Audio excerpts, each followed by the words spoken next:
The next topic of conversation, and a few of you are getting involved, is about testing your pills at home. The drugs are illegal. The drug testing kits to test the pills are legal. We'll hear from an academic soon who's pushing that more people use these legally purchased pill testing kits to test their drugs at home. He says it's about harm reduction. It's prompted Kingsley in Mount Lawley to phone. Hello, Kingsley. Yeah, good evening. Where do you stand on this?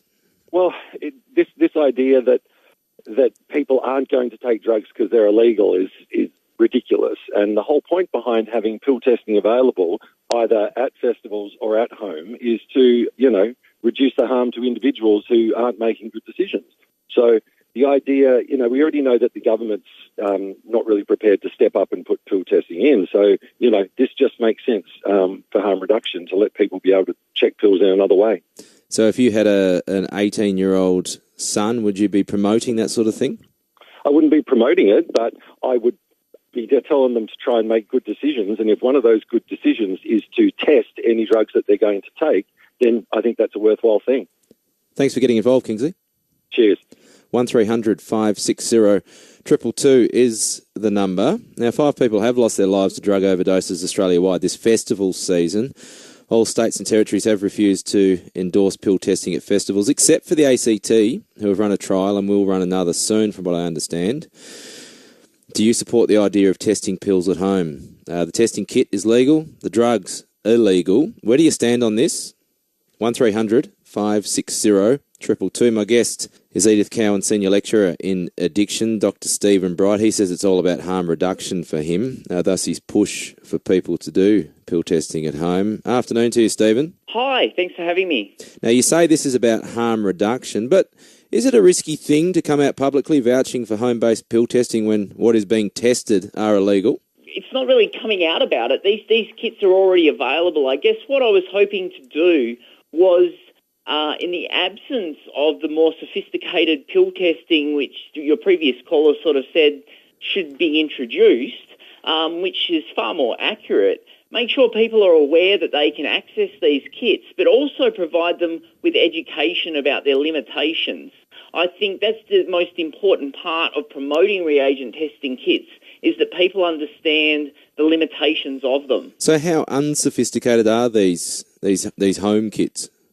They're really basic. The single test kits just come in an ampule. You break the ampule, put a little bit of scraping of the sample, say from a pill, into it, and it changes colour, and then you look at a colour chart to see what colour it changes. What we recommend is that people use more than one reagent, so different types of reagents change different colours depending on which drug's turning up in it. And by using multiple reagents, it gives you a better idea of what might be in the drug. When it comes up saying it's got MDMA in it, the positive result is probably less helpful than a negative result. Say something that comes up showing MDPV, which has been recently talked about in the media as monkey dust, because the negative result means that the person knows that there's something in there that's nasty and they will probably put it in the bin. That's certainly been my experience. So, but is it a little dangerous then to recommend these home kits when they're a long way from foolproof? I recommend people use them rather than blindly swallowing pills. I'd much rather somebody who's already going to take ecstasy to test their pills using several reagents and get an idea of what it might contain and potentially identify a very nasty drug that could kill them than just swallow the pill and die. Can you run us through your experience, which I believe was at a music festival over East in 2017, where you were, there's a bit of a story behind the story, but in the end, you're part of a setup of a covert pill testing station at this music festival. What was your experience like through that?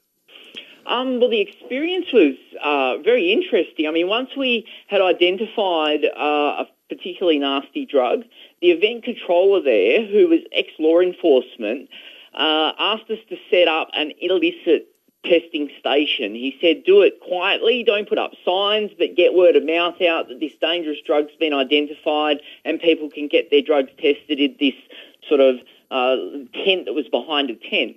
what was really interesting was I personally wasn't going to break the law, and so I couldn't do the pill testing myself, and so a call was put out to the people at the festival to see if anyone would be willing to break the law to get this thing happening, and dozens of people put up their hand.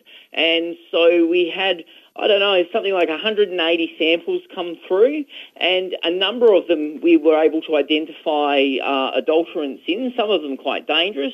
So do you think you might have potentially saved lives? I don't like to say that we could have saved a life, but we certainly stopped a lot of people from getting sick, and we took the pressure off paramedical services who would have been racing these people off to hospital. Now, just finally, you're vouching for people through the ethos of harm reduction to use what are unsophisticated pill testing kits at home. Do you spend any time vouching for just a say no to drugs approach? Is that part of your armoury as well? Well, look, the safest way to avoid any harm from any drug or alcohol is not to use it. Harm reduction accepts that people are going to use drugs. It's actually part of the Australian National Drug Policy. So that's why we have things like needle and syringe programs and other harm reduction services. So it's part of our policy. It's pragmatic. The Just Say No campaign, tough on drugs, it hasn't really worked. I mean, the availability of drugs has not changed, the prevalence has not changed, and in fact the price, they've come down over the last 20 years if you compare it with CPI. We appreciate you coming on. Thanks for having me. Dr. Stephen Bright from Edith Cowan University. He's a senior lecturer in addiction. If you've got any comments to make from what you heard, you're more than welcome to share it. No pill test is going to tell you that it's safe to take, says Lincoln. And that was Stephen's point, I guess, that it can tell you that it's not safe to take. 1300 560. Mick from Albany called. He says, you don't have to have a drug testing kit. Just crack a bush chook. Safe as houses. Thank you for piping in, Mick. Some music for you now. This is Simply Red, and Something Got Me Started.